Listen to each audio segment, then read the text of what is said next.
আমার এক ইজ্জত আমি কয়জনকে দেখাবো?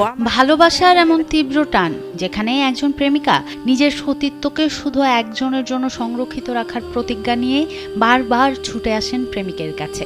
এই সরল অঙ্গীকারই যেন কাল হলো তাদের।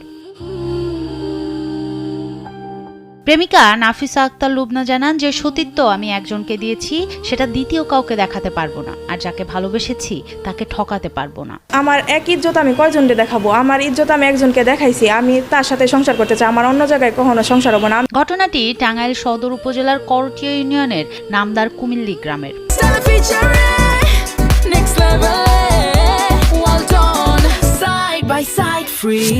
স্থানীয় মোহাম্মদ সোহাগ মিয়া ও নাফিসা আক্তার লুবনার মধ্যে দীর্ঘদিনের প্রেমের সম্পর্কের সূত্র ধরে লুবনা একাধিকবার সোহাগের বাড়িতে চলে আসেন। সম্প্রতি সোহাগ জেল হাজতে থাকা অবস্থায়ও লুবনা চতুর্থবার তার বাড়িতে এলে লুবনার বাবা মোহাম্মদ লোমান মিয়া ক্ষিপ্ত হয়ে সোহাগের বিরুদ্ধে নারী ও শিশু নির্যাতন দমন আইনে অপহরণের মিথ্যা মামলা দায়ের করেন। সোহাগের মুক্তির জন্য আমরা মানববন্ধন করতেছি।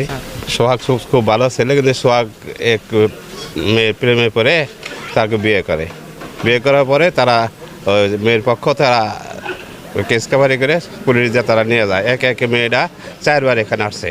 এখন আমরা আমাদের একটা উদ্দেশ্য, সেটা হচ্ছে আমাদের সোহাগের আমরা মুক্তি চাই। সেটা গরিব বিধায় এই ছেলেটার প্রতি অনেক অন্যায় অবিচার করা হইতেছে। কিন্তু আপনারা একটা জিনিস দেখেন, এটা যদি ওনার মেয়েটা যদি ম্যাচিউর নাই হইতো, মেয়ে ইন্টার সেকেন্ডারি কিভাবে পড়বে? বিয়া করছে, পিরিচ করে বিয়া করছে, বিয়ার কারণে তার 4 বার মেয়েটা এসে 4 বারই ঘুরিয়ে দিছে।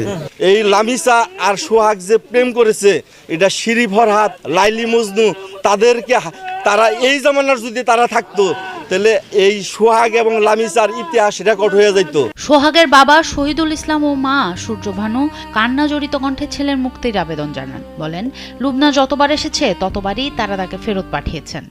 একবার এসে দিয়ে দিচ্ছি, দ্বিতীয়বার এসে দ্বিতীয়বারই দিয়ে দিচ্ছি, 3 বার এসে 3 বারই দিয়ে দিচ্ছি।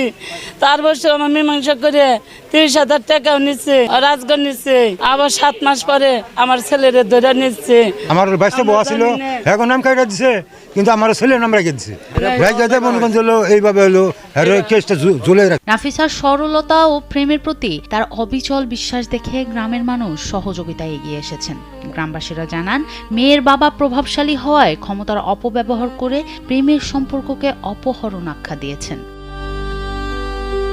সনম সিদ্দিকী, কালবেলা।